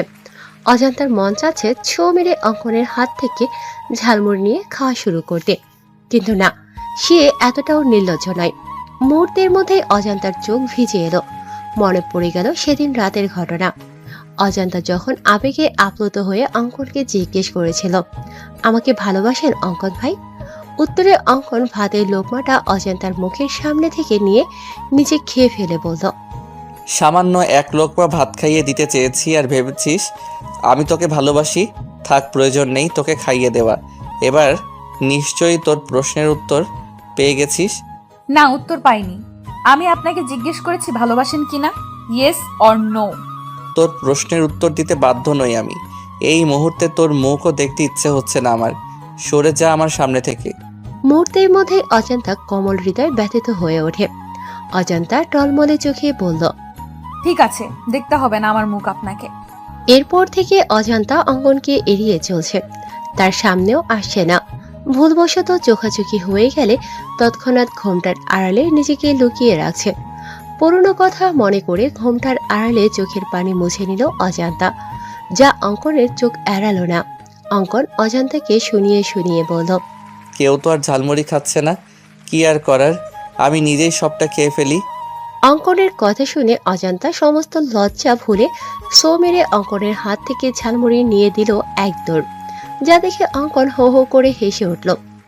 রাত 11টা। অজান্তা ঘুমানোর জন্য ব্যালকনিতে বিছানা ঠিকঠাক করে ঘুমানোর প্রস্তুতি নিচ্ছে। এমন সময় অঙ্কন ব্যালকনিতে উপস্থিত হয়। অঙ্কনকে দেখা মাত্র হায় আল্লাহ বলে অজান্তা মাথায় ঘোমটা টেনে নিজেকে আড়াল করে নেয়। অঙ্কন বিরক্তিতে মুখ থেকে চ জাতীয় শব্দ বের করে বলল, ড্রামাবাজ মহিলা, দয়া করে তোর ড্রামা বন্ধ কর। এমন ভাব করছিস যেন তোর সামনে স্বয়ং তোর ভাসুর এসেছে, তাকে দেখে নিজেকে ঘোমটার আড়ালে নিয়ে গিয়েছিস। আপনি নিজেই বলছেন আপনাকে যেন আমার মুখ না দেখাই, তার জন্যই তো এই অভিনব পদ্ধতি অবলম্বন হয়েছে। এতে আপনার সমস্যা কোথায় আমি বুঝতে পারছি না। তাছাড়া আপনার এখানে কি চাই? তোকে মানে এখানে তো শুতে হবে না, বিছানায় চল। এমনিতেই বেলকনিতে শুয়ে শুয়ে জ্বর ঠান্ডা বাঁধিয়ে নিয়েছিস, বড় কোনো রোগ বাঁধানোর আগে বিছানায় চল। মরে গেলেও যাব না আমি। আপনার করা অপমানের কথা ভুলিনি আমি। ঠিক আছে, তোর যাওয়া লাগবে না, আমি নিজেই তোকে নিয়ে যাচ্ছি। বলে অঙ্কন অজান্তাকে কোলে তুলে নেয়। ফজরের আজানের মিষ্টি ধ্বনি কর্ণপাত হতেই ঘুম হালকা হয়ে গেল অজান্তার মনে হচ্ছে সে কোনো শক্ত পাথর ব্যবহার করেছে তার বালিশ হিসেবে। পরক্ষণে অজান্তা বুঝতে পারে তার বালিশ হিসেবে ব্যবহৃত জিনিসটা কোনো পাথর নয়, স্বয়ং তার বর সিআইডি অফিসার অঙ্কন চৌধুরীর বুক। তখনই অজান্তার মনে পড়ে যায় রাতের ঘটনা। অজান্তা বিছানায় আসবে না বলতেই অঙ্কন তাকে কোলে তুলে নেয়। অজান্তা অঙ্কনের কোল থেকে নামার জন্য ছটফট করলে অঙ্কন ফট করে অজান্তার কপালে চুমু দিয়ে দেয়। ব্যাস, অজান্তার সারা শরীরে বিদ্যুৎ গতিতে শিহরণ বয়ে যায়। মুহূর্তের মধ্যেই সে যেন কাঠের পুতুলে পরিণত হয়ে যায়। একদম বিড়াল ছানার মতো অঙ্কনের বুকে লেপ্টে পড়ে থাকে অজান্তা।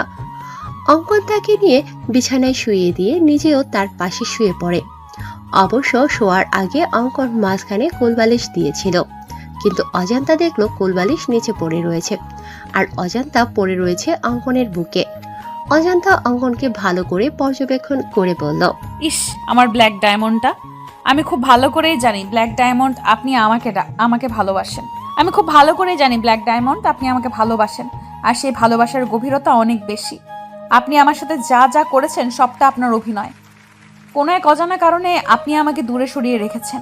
আমার মতো আপনারও প্রেমের বইটা অনেক আগেই খুলেছে, আর খুব শীঘ্রই আপনি নিজের মুখে বলবেন, হ্যাঁ অজন্তা, তোমার মতো আমারও প্রেমের বইটা খুলে গেছে।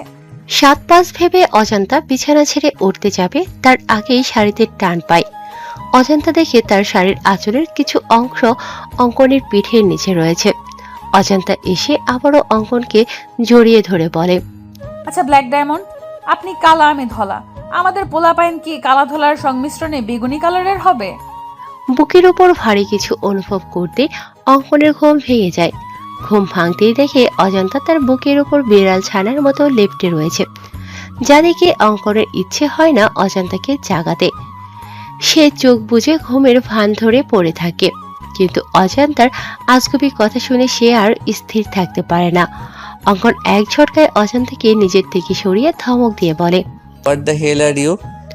অঙ্কনের ধমকে অজান্তা ভয় পাওয়ার পরিবর্তে দাঁত কেলিয়ে বলে, বলেন না অঙ্কন ভাই, আমাদের পোলাপাইন কি বেগুনি কালারের হবে? এই জন্যই কথাই বলে বানরদের বেশি লাই দিতে নেই। বেশি লাই পেয়ে তারা ঠিক এইভাবে মাথায় উঠে নাচতে শুরু করে।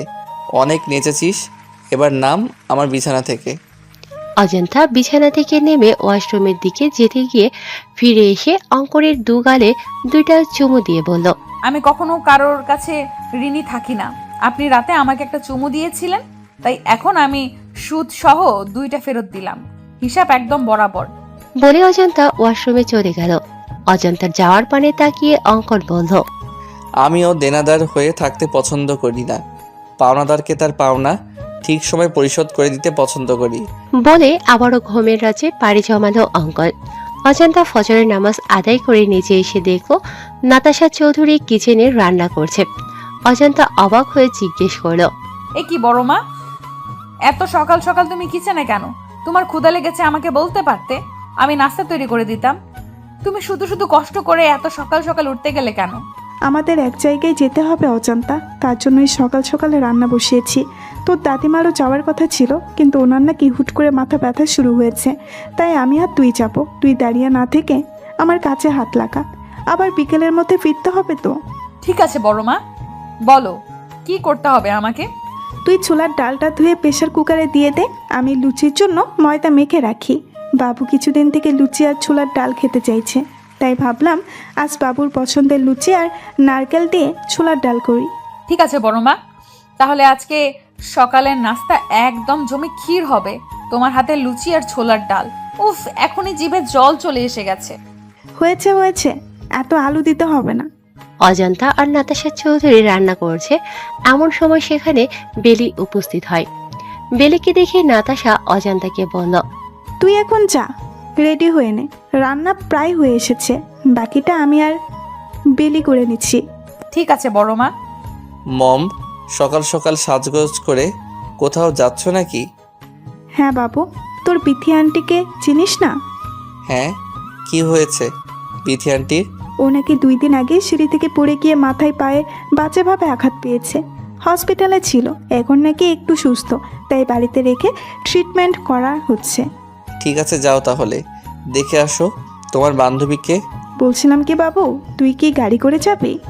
না মম, গ্রামে ছোট ছোট রাস্তা, গাড়ি যায় না, বাইকে করে যাব। কেন, কি হয়েছে মম? তোর ড্যাড গাড়ি নিয়ে বেরিয়েছে, এখন আমরা কিভাবে যাব বুঝতে পারছি না। এক কাজ করো মম, বাসে করে চলে যাও। আমিও বাসে করে যাবো ভাবছিলাম, কিন্তু অজান্তা তো বাসে জার্নি করতে পারে না, মেয়েটার মাথা ঘুরে বমি পায়, ওর জন্যই তো, না হলে আমার কোনো সমস্যা ছিল না। অজান্তাও যাবে? বলতেই অঙ্কনের চোখ যায় সিঁড়ি বেয়ে নেমে আসা নববধূর দিকে। ফর্সা গায়ে কালো জামদানি শাড়িটা একদম ফুটে রয়েছে, কোমর পর্যন্ত কোকড়ানো চুলগুলো যেন সমুদ্রের ঢেউ খেলে যাচ্ছে। মুখে নেই কোনো ভারী মেকআপ, মেয়েদের চোখে কাজল দিলে মায়াবী লাগে, কিন্তু এই মেয়ে কখনো কাজল পরে না, চোখে আইলাইনার আর ঠোঁটে সামান্য একটু লিপস্টিক, ব্যাস এতেই যেন তার শ্বাস পরিপূর্ণ হয়ে উঠেছে। অঙ্কনের কাছে মনে হচ্ছে সিঁড়ি দিয়ে ফুটন্ত কোনো গোলাপ নেমে আসে। অঙ্কন অজান্তার দিকে তাকিয়ে হুট করে পড়ে উঠল। মম, তোমরা বরং আমার বাইকে চলো, আমি তোমাদের ড্রপ করে দিব। অজান্তা এগিয়ে এসে বলল। আমি আপনার সাথে যাব না ব্ল্যাক ডায়মন্ড। অঙ্কন তেড়ে এসে বলল। বেশি পাকনামি করলে একদম গুলি করে মাথার খুলি উড়িয়ে দিব। আমি বাইরে ওয়েট করছি, তাড়াতাড়ি মমকে নিয়ে আয়। অঙ্কন যাওয়ার পানে চেয়ে অজান্তা ব্যঙ্গ করে বলল। একদম গুলি করে খুলি উড়িয়ে দিব। আসিস গুলি করে খুলি উড়িয়ে দিতে, তোর লুঙ্গি পরা ছবি ভাইরাল করে দিব, হা হা হা। বিথি খন্দকার, পেশায় একজন শিক্ষিকা। তার প্রথম স্বামী অ্যাক্সিডেন্ট করে মারা যাওয়ার পর পারিবারিকভাবে রেদওয়ান নামের একজন বিশিষ্ট শিল্পপতির সাথে বিয়ে হয়। রেদওয়ানের প্রথম স্ত্রী একজন মেয়ে রয়েছে, সে একদম দু চোখে বিথিকে সহ্য করতে পারে না। দুদিন আগে বিথি কলেজে যাওয়ার জন্য তাড়াতাড়ি করে সিঁড়ি বেয়ে নামছিল, হঠাৎ করে কোনো পিচ্ছিল জাতীয় কিছুর উপর স্লিপ করে সে পড়ে যায়, যার কারণে মাথায় ও পায়ে আঘাত পায়। বিথির ধারণা কেউ ইচ্ছাকৃতভাবে তাকে আঘাত করার জন্য এই কাজ করেছে। যদিও সে জানে এই কাজ করেছে, তবুও কিছু না বলে মুখ বুজে সবটা সহ্য করে নিয়েছে। বিথি এখন একটু সুস্থ, যার কারণে বাসায় নিয়ে আসা হয়েছে। তুলি নামের এক নার্সকে রাখা হয়েছে তার দেখভালের জন্য। তুলি তাকে মেডিসিন দিচ্ছে। এমন সময় কলিং বেল বেজে ওঠে। কলিং বেলের আওয়াজ শুনে বিথি বলল। নিশ্চয় কাজের মেয়েটা এসেছে। বিথি উঠতে গেলে তুলি বলল। আরে আরে ম্যাম, আপনি উঠছেন কেন? এখনো পরিপূর্ণভাবে সুস্থ হননি আপনি। আপনি শুয়ে থাকুন, আমি গিয়ে দেখছি কে এসেছে। তোমাকে রাখা হয়েছে আমার দেখভালের জন্য, তুমি বাসার কাজ করবে, এটা কেমন দেখায়? দেখুন ম্যাম, মানুষ মানুষের জন্য, আমি যদি এইটুকু আপনার জন্য না করতে পারি তাহলে কেমন মানুষ আমি? ঠিক আছে, তাহলে এই খাবারটাও নিয়ে যাও, আমি আর খেতে পারছি না। তুমি বরং খাবারটা বাহিরে ডাস্টবিনে ফেলে দাও, না হলে রেদওয়ান এসে বকাঝকা করবে। কেন খাবার না খেয়ে রেখে দিয়েছি এজন্য। ঠিক আছে ম্যাম। তুলি এক হাতে খাবার প্লেট নিয়ে অন্য হাতে দরজা খুলে নাতাশা চৌধুরীকে দেখা মাত্রই চমকে ওঠে, যার ফলে তার হাতে রাখা খাবারের প্লেট নিচে পড়ে যায়। তুলি এক হাতে খাবারের প্লেট নিয়ে অন্য হাতে দরজা খুলে নাতাশা চৌধুরীকে দেখা মাত্রই চমকে ওঠে, যার ফলে তার হাতে রাখা খাবারের প্লেট নিচে পড়ে যায়। নাতাশা চৌধুরী অবাক হয়ে জিজ্ঞেস করল। এ কি মেয়ে, কি হলো তোমার? আমাকে দেখে এভাবে চমকে উঠলে কেন? চিনো আমাকে? তুলি তৎক্ষণাৎ নাতাশা চৌধুরীর পা জড়িয়ে ধরে বলল। আমাকে আপনি ক্ষমা করে দিন ম্যাম, আমি আপনার সাথে অনেক বড় অন্যায় করেছি, কিন্তু কথায় আছে না, পাপ কখনো বাপকেও ছাড়ে না। আমার ক্ষেত্রেও সেই রকমই হয়েছে। কখন যে আমার করা ক্ষুদ্র ক্ষুদ্র অন্যায়গুলো ধীরে ধীরে পাহাড় সমতুল্য হয়ে গিয়েছিল আমি টেরও পাইনি। আমার করা পাপের ফল আমার সন্তানেরা ভোগ করছে। এক মায়ের মুখে হাসি ফুটাতে গিয়ে অন্য মায়ের মুখে হাসি কেড়ে নেওয়ার জন্য সৃষ্টিকর্তা আমার নিজের মুখের হাসি কেড়ে নিয়েছে। জানি আমার অপরাধের কোনো ক্ষমা হবে না, তবুও ম্যাম পারলে আমাকে ক্ষমা করে দিবেন। এতগুলো বছর আমি শান্তিতে ঘুমাতে পারিনি, আমার করা অন্যায় আমাকে ঘুমাতে দেয়নি, প্রতিনিয়ত আমাকে কুরে কুরে খাচ্ছিল। অবশেষে আজ আপনার দেখা পেলাম, প্লিজ আমাকে ক্ষমা করবেন ম্যাম। নাতাশা চৌধুরী পা ছাড়িয়ে বললেন। আরে আরে, কি করছো কি তুমি? কি আবল তাবল বকছো? তাছাড়া আমি তোমাকে চিনিও না। তোমার হয়তো কোথাও ভুল হচ্ছে। আমার জানা মতে তুমি আমার কোনো ক্ষতি করনি, তুমি হয়তো অন্য কারোর সাথে আমাকে গুলিয়ে ফেলছো। আমি সেই পাপী যে কিনা একজন মায়ের থেকে তার সন্তান কেড়ে নিয়েছিলাম। হ্যাঁ, আমি আপনার মেয়েকে আপনার থেকে কেড়ে নিয়েছিলাম। তার মানে আমি ঠিক ছিলাম, আমি সেদিন মৃত সন্তানের জন্ম দেইনি। হ্যাঁ ম্যাম, 5 বছর ধরে আমার কাজিন নিঃসন্তান ছিল। শুধুমাত্র একটা সন্তানের জন্য প্রতিনিয়ত শ্বশুরবাড়ির সবার কাছে নির্যাতনের শিকার হতো। এমনকি ওর স্বামী ওকে ডিভোর্স দিতে চেয়েছিল। একদিন হসপিটালে এসে ও আমার হাত জোর করে বলে ওকে যেন একটা বাচ্চা চুরি করে দেই, এতে যদি কোনোভাবে ওর সংসারটা টিকে যায়। আমি প্রথমে রাজি হইনি, পরে ও আমাকে নানাভাবে ইমোশনাল ব্ল্যাকমেল করে। এক পর্যায়ে আমি রাজি হই। আমার টার্গেট ছিল কোনো বড়লোকের সন্তান চুরি করা। আমার কাজিনকে কথা দেওয়ার 2 দিন পরে আপনি হসপিটালে এডমিট হন। খোঁজ নিয়ে জানতে পারি আপনারা অনেক বড়লোক, কিন্তু আপনিও 8 বছর নিঃসন্তান থাকার পরে একটা বাচ্চার মুখ দেখতে যাচ্ছেন। যখন এটা জানতে পারলাম তখন আমার সিদ্ধান্ত থেকে আমি সরে আসি। কিন্তু বিপত্তি ঘটে আপনার মেয়ে হওয়ার পর। ডক্টর যখন সমস্ত ফর্মালিটি পূরণ করে চলে যায়, তখন আমি আর মীরা একজন নার্স থাকি ওখানে। কিছুক্ষণ পরে একজন ওয়ার্ড বয় এসে জানায় মীরাকে নাকি কেউ ডাকছে। মীরা যাওয়ার পর কোথা থেকে একজন মহিলা এসে আমাকে বলে আমি যেন আপনার মেয়েকে সরিয়ে তার জায়গায় কোনো মৃত সন্তান রাখি। ব্যাস, এইটুকু কাজের জন্য যে আমাকে 50,000 টাকা দিতে চায়। টাকা দেখে আমার মধ্যে লোভসত্তা জাগ্রত হয়। একদিকে কাজিনের মুখের হাসি, অন্যদিকে 50,000 টাকা। আমি কিছু না ভেবেই রাজি হয়ে যাই। অবশ্য আমি তাকে জিজ্ঞাসা করেছিলাম মেয়েটাকে সরিয়ে তার কী লাভ হবে। সে বলেছিল আদর ব্যাপারী হয়ে আমি যেন জাহাজের খবর না রাখি। এটাও বলেছিল আমি যদি কারো কাছে এই বাচ্চা চুরির ব্যাপারে কিছু বলি তাহলে আমাকে প্রাণে মেরে দেবে। নাতাশা চৌধুরী চোখের পানি মুছে বলল, তারপর কি হলো? কোথায় আমার মেয়েটা? এখনো বেঁচে আছে কি? আমি আমার কাজিনকে বাচ্চাটা দিয়ে আসি। বাচ্চা পেয়ে অনেক খুশি হয়েছিল মেয়েটা।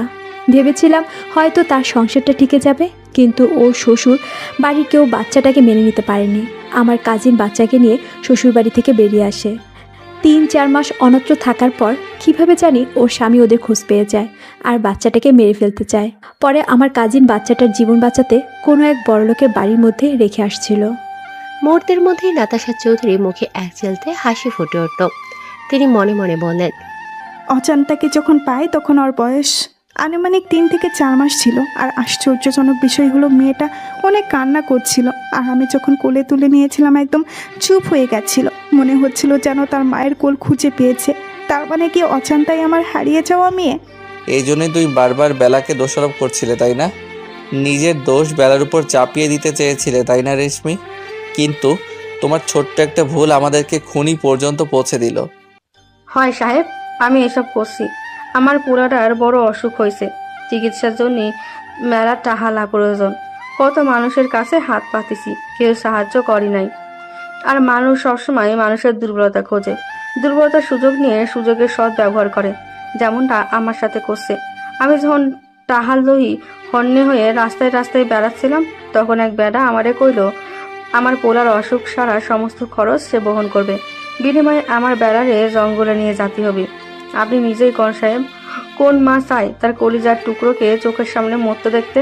আমি কিছু না ভেবেই রাজি হয়ে যাই। ওই বাচ্চাদের যে বেড়া নিয়ে গেছিল সে শিশু পাচারকারীদের সাথে জড়িত ছিল। এইটা বেলা পরে বুঝতে পারে।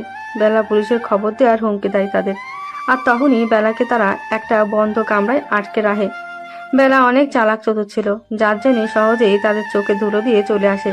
এইখানে আসার পর বেলা আপনাদের খবর দিতে চায়, কিন্তু তার আগেই আমি ওকে জঙ্গলে নিয়ে যাই। বাকিটা তো আপনারা জানেন সাহেব।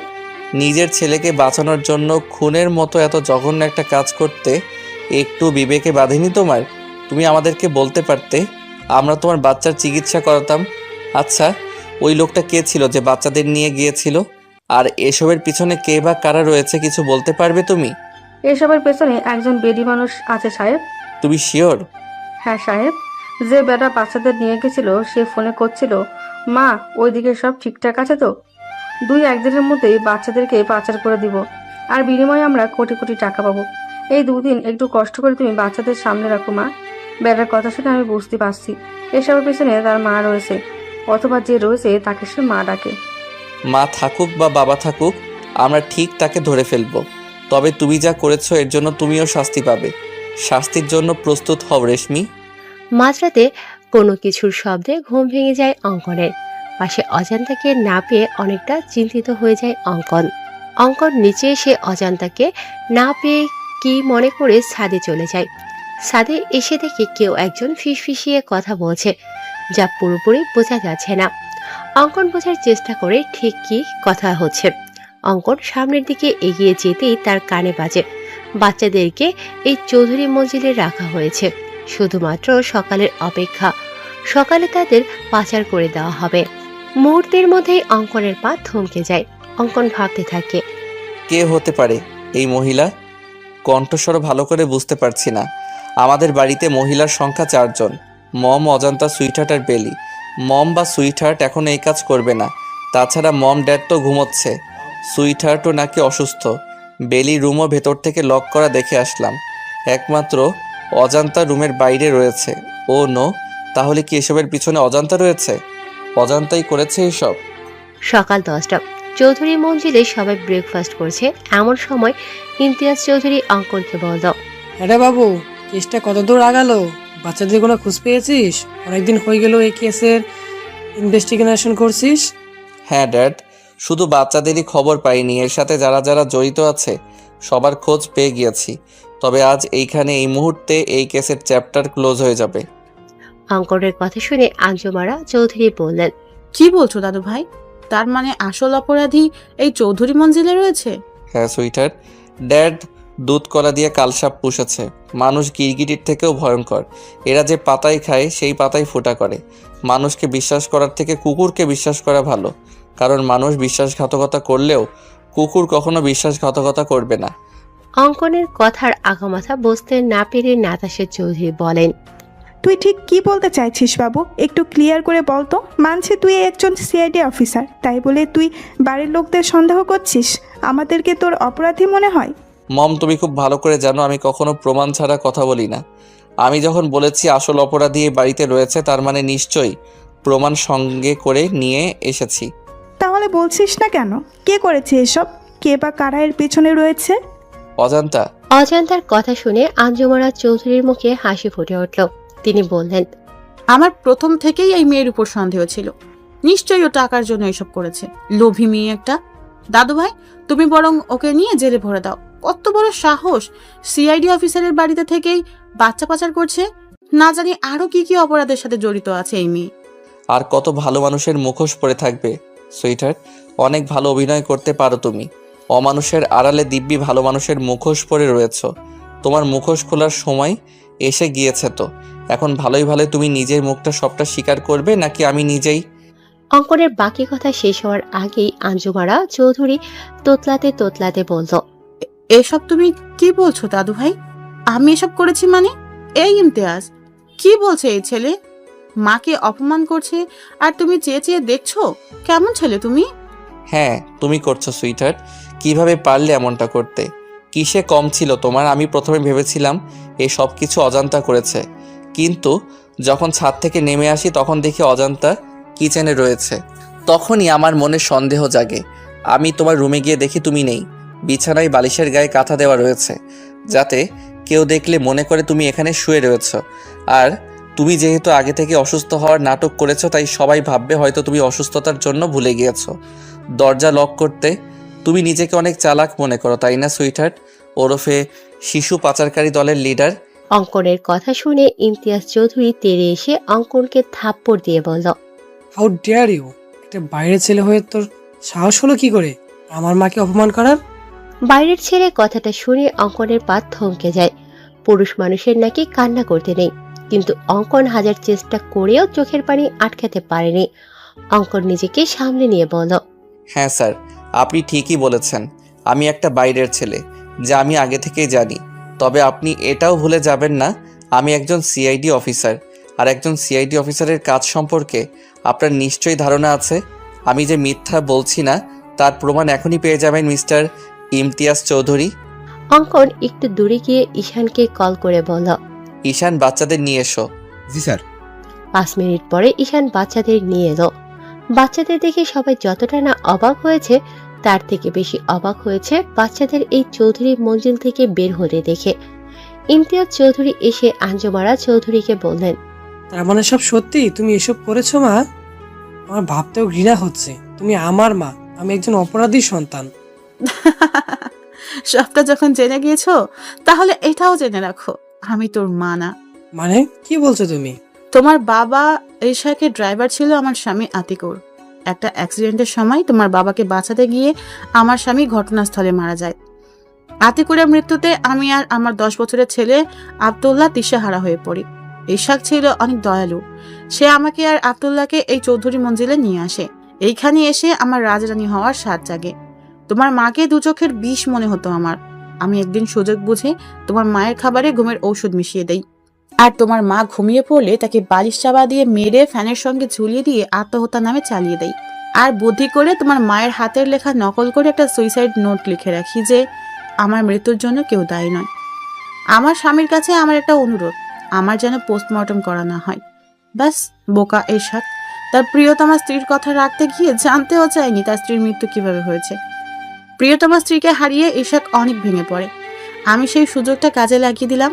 আমি তাকে নানাভাবে বোঝানোর চেষ্টা করলাম সে যেন সব ভুলে নতুন জীবন শুরু করে।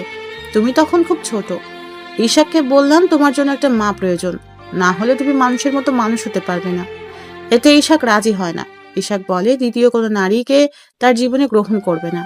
সে একাই তোমাকে বাবা মায়ের স্নেহে ভালোবাসা দিয়ে বড় করবে। পরে আমি তোমাকে ব্যবহার করি, নানাভাবে তোমাকে নিজে আঘাত করে নিজেই সারিয়ে তুলি। তোমার বাবার সামনে প্রমাণ করি আমি তোমার মা হওয়ার যোগ্য। ইশাককে অনেক বোঝানোর পর তোমার কথা ভেবে তোমার বাবা আমাকে বিয়ে করে। তারপর সুযোগ বুঝে তোমার বাবাকেও মেরে দেই আমি। ছি ছি ছি, এত নিচু তুমি! মনে হচ্ছে তোমার মুখে থুতু ছুঁয়ে মারি। তুমি পারলে এতগুলো মানুষের বিশ্বাস নিয়ে খেলতে? শুধুমাত্র তোমার জন্য আমার ছেলেটাকে আমি ভুল বুঝেছি, তাকে বাইরে ছেলে উপাধি দিয়েছি, এমনকি তাকে থাপ্পড় দিতেও আমার হাত কাঁপেনি। এই মুহূর্তে আমার মনে হচ্ছে তোমাকে ফাঁসির দড়িতে ঝুলে দিতে পারলে আমার মন শান্তি লাগতো। অঙ্কন বলল, আপনি চিন্তা করবেন না স্যার, সে একজন খুনি ও পাচারকারীদের লিডার। ফাঁসির দড়ি তার জন্য বরাদ্দ রয়েছে। ও সুইটার, একটা কথা বলতে ভুলে গিয়েছিলাম, তুমি একা ফাঁসির দড়িতে ঝুলবে না। তোমার আদরের ছেলে আব্দুল্লাহ, যার জন্য এত কিছু করেছো তুমি, সেই আব্দুল্লাহও তোমার সাথে ফাঁসির দড়িতে ঝুলবে। আমি আমার দোষ স্বীকার করে নিয়েছি। প্লিজ আমার ছেলেটাকে ছেড়ে দাও। ও তো কোনো খুন করেনি, ও শুধু আমার সঙ্গ দিয়েছে। ওকে প্লিজ ছেড়ে দাও। কেউ ছাড়া পাবে না। তুমি না মা? কেমন মা তুমি? মায়েরা সন্তানদের সঠিক শিক্ষা দেয়, আর তুমি নিজের হাতে অপরাধী তৈরি করছো। অপরাধ করার আগে তোমার ভাবা উচিত ছিল এর ফল কেমন হবে। এখন যাও, 14 শিকের মধ্যে গিয়ে মা ছেলে মিলে কোটি কোটি টাকার হিসাব করো। চলো সুইটার। 1 মিনিট দাদু ভাই, জীবনে কখনো ভালো কাজ করিনি আমি। পাপের সাগরে ডুবে থেকেছি।